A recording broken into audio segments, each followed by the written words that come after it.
Queridos amigos, familiares, pessoas queridas encarnadas e desencarnadas, hoje eu gravo para vocês a minha oração, esse momento que eu estou aqui em sintonia com os bons espíritos devido à perda do nosso avô, pai, tio, filho, que foi o nosso querido avô Sebastião Vaz da Costa, que desencarnou ontem, no dia 22 de março de 2025, após longos dias na UTI, e o coração foi ficando fraquinho, e ele desencarnou. Eu começo então esse momento fazendo uma prece. Vamos fechar os olhos, se sentar bem relaxados, mentalizando coisas boas e sensações agradáveis que a gente gostaria de transmitir nesse momento para os espíritos de luz que ajudam a gente, tanto quando a gente está encarnado, quanto a gente desencarna e na transição. Amado Mestre Jesus, estamos aqui em sintonia, vibrando energias de tranquilidade, paz, amor, afeto, saudade, em prol do nosso avô Sebastião Vaz da Costa. Eu gostaria muito, mestre, de pedir para você palavras para que essa mensagem possa ser compartilhada entre os meus entes queridos, para que a gente possa juntos vibrar e levar uma mensagem de amor e carinho para aqueles que não estão mais presentes aqui no plano físico. Então, que o texto seja bom, agradável e que traga um pouco de acalanto para os nossos corações. Que assim seja. Amém. O texto que eu escolhi, gente, ele é do Espiritismo em Foco. Ele se chama A Morte na Perspectiva Espírita, uma passagem e não o fim. A morte é um dos assuntos mais intrigantes, evitado por muitos, mas esclarecido pela perspectiva espírita. É um fenômeno natural da vida, isso é, um ciclo que todos nós enfrentaremos. Todos nós vamos morrer. Esta afirmação, embora óbvia, é frequentemente esquecida ou reprimida em nossa sociedade porque gera temores e inseguranças. Mas a doutrina espírita, codificada por Allan Kardec e reforçada pelas mensagens mediúnicas de médiuns como Chico Xavier, Divaldo Franco e Marlene Nobre, nos apresenta uma visão reconfortante sobre a morte. Espíritos elevados como Emmanuel, André Luiz e Joana de Ângeles, entre outros, nos ensinam que a morte não é o fim, mas uma transição para uma nova fase da evolução espiritual. Frequentemente associamos sucesso e realização à acumulação de bens materiais, buscando ter uma vida confortável. Mas que frequência buscamos conhecimento e crescimento espiritual para ter uma morte confortável? O apego é um dos maiores empecilhos na hora que morremos, ou mais especificamente, quando a gente desencarna. Apegar-se a bens, a pessoas, a situações da vida terrena é algo que dificulta o processo de transição do espírito. Por outro lado, é essencial compreender que cada ser tem a sua jornada, o seu tempo e a sua missão. Assim, a ideia de que alguém morreu cedo é desconstruída pela perspectiva espírita.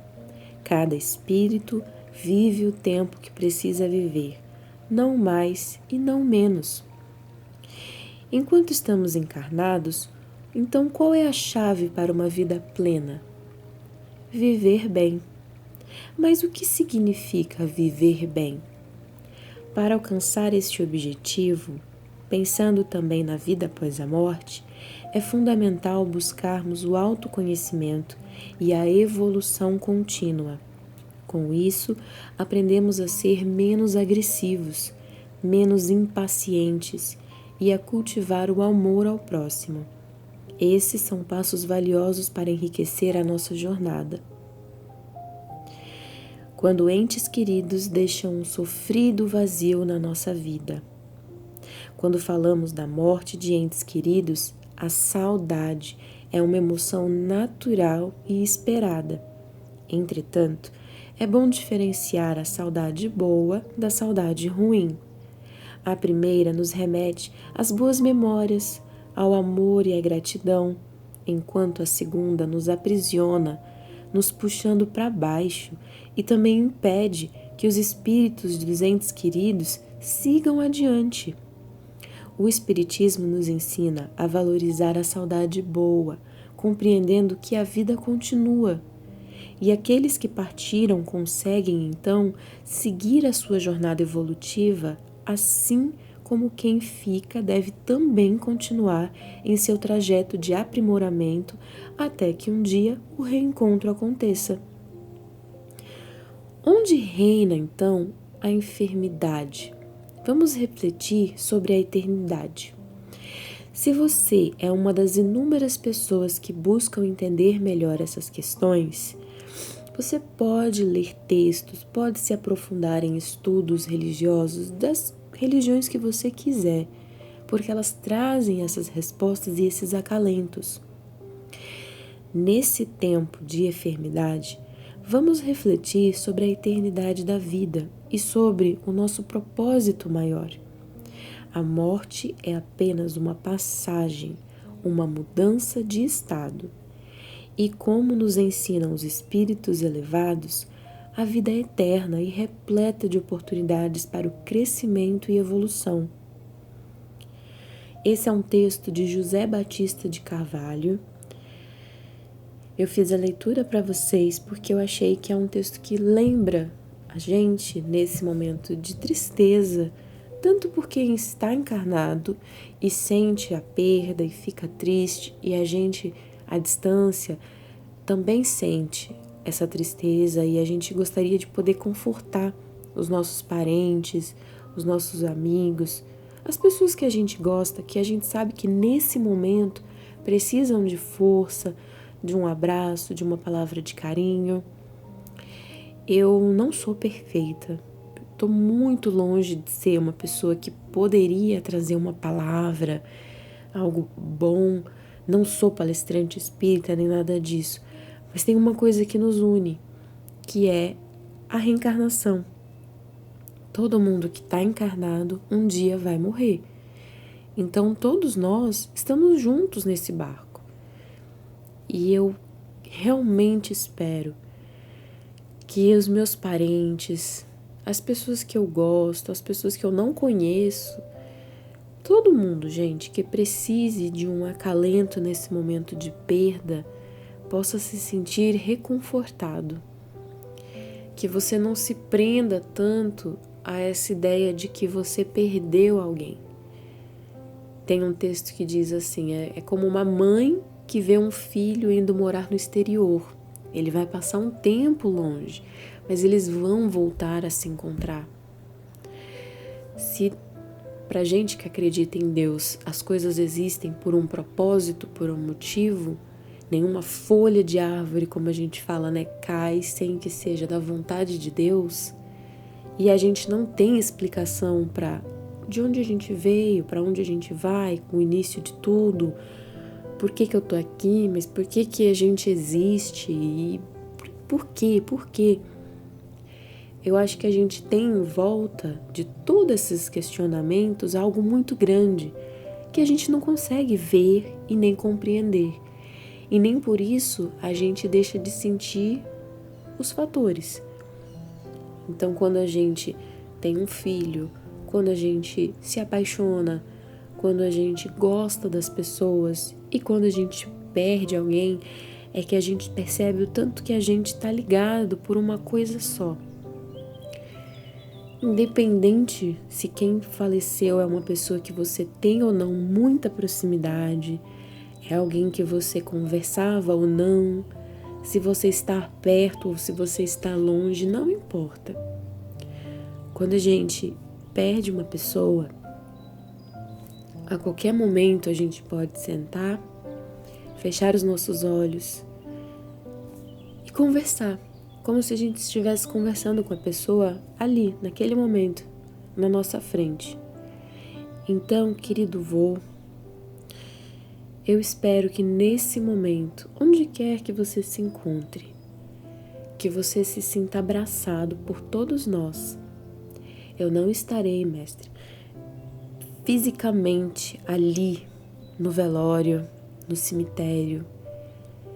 E eu espero que não seja cobrado isso de mim, porque eu gostaria muito de estar presente ali nesse momento, não para ver o corpo físico, porque eu estive na UTI, eu pude vê-lo antes da partida, mas é para que eu pudesse estar junto com a família nesse momento, mas não vou estar.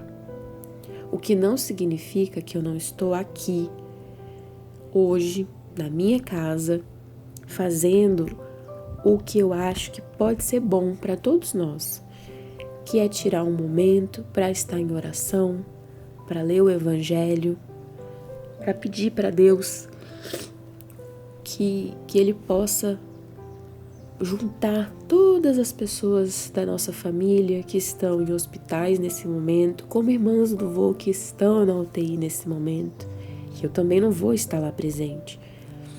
Pessoas que estão longe em outros países, mas gostariam de estar perto também, para dar um abraço. Mas a gente está junto. A gente não precisa estar fisicamente juntos para a gente estar presente um na vida do outro. Não importa se você mora em outro estado, se você está em outro país ou se você está em outro plano. Todos nós fomos unidos pelo elo da família, por algum motivo.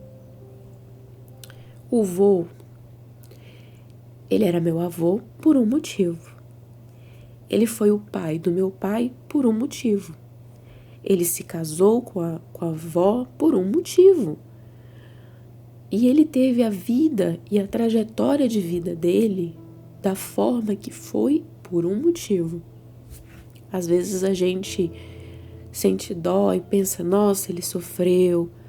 Nossa, 90 dias na UTI é muito ruim, é muito puxado. Nossa, ele estava consciente, né, antes de desencarnar e sabia que, embora a cabeça dele estivesse compreendendo as coisas, o corpo físico não estava mais dando conta de continuar batendo, vivendo. E é isso que nós somos parte orgânica. Nosso corpo, ele vai aos pouquinhos enfraquecendo, como qualquer coisa na natureza. Então, a passagem do vô aconteceu.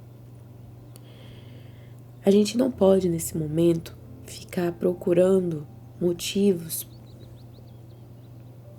para se culpar, do tipo, será que eu poderia ter feito mais? Será que eu deveria ter feito aquilo? Será que eu falhei muito nisso?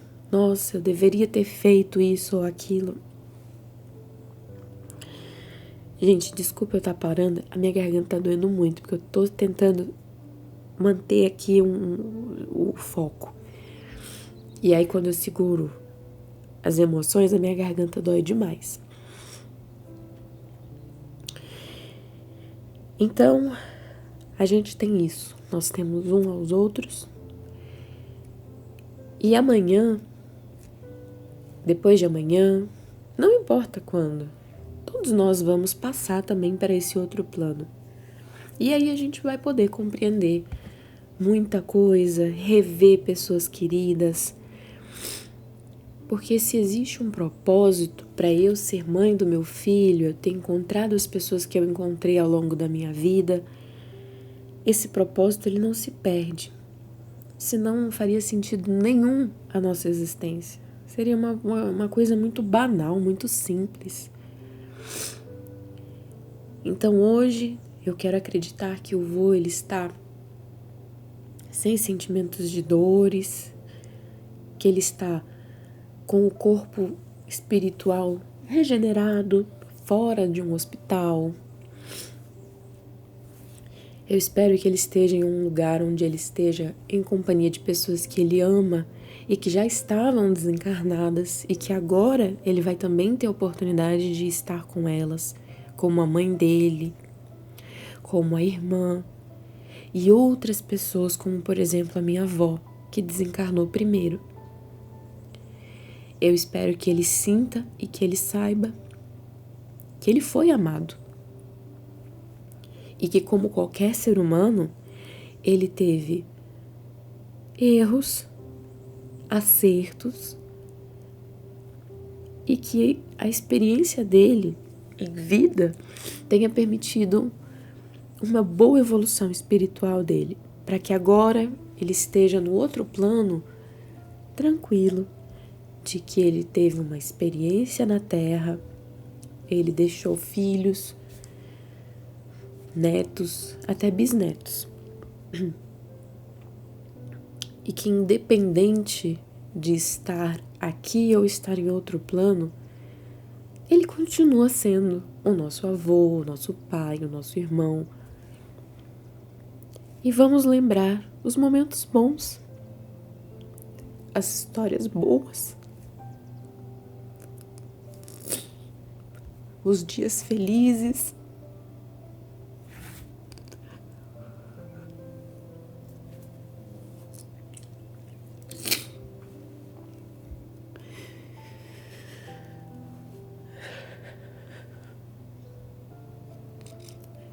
E se a gente precisa de um minutinho para chorar, a gente chora. Não porque a gente tá triste, a gente chora pela saudade. Por lembrar de momentos que a gente teve em família. Mas a vida continua. E o Espiritismo diz que a gente não pode se deixar para baixo, a gente tem que continuar. Porque ele cumpriu o tempo dele aqui encarnado e vai continuar estudando e progredindo em outro plano. Nós temos a mesma obrigação. Ele viveu 88 anos. Não importa a sua idade. Você tem hoje a oportunidade de continuar estudando, de continuar aprendendo e de se preparar para um futuro aqui e em outros planos. Então a nossa obrigação é continuar tentando ser cada dia melhor. Porque nós temos o privilégio de estar encarnados. E a gente tem 1000 defeitos, mas a gente tem a oportunidade hoje de tentar ser melhor. Eu não tô aqui para dizer para ninguém que eu sou perfeita. Tô longe demais. Mas a gente tem a ciência de que a gente pode ser melhor. E é só a gente continuar tentando. Até quando? Até quando o nosso prazo aqui na Terra encerrar.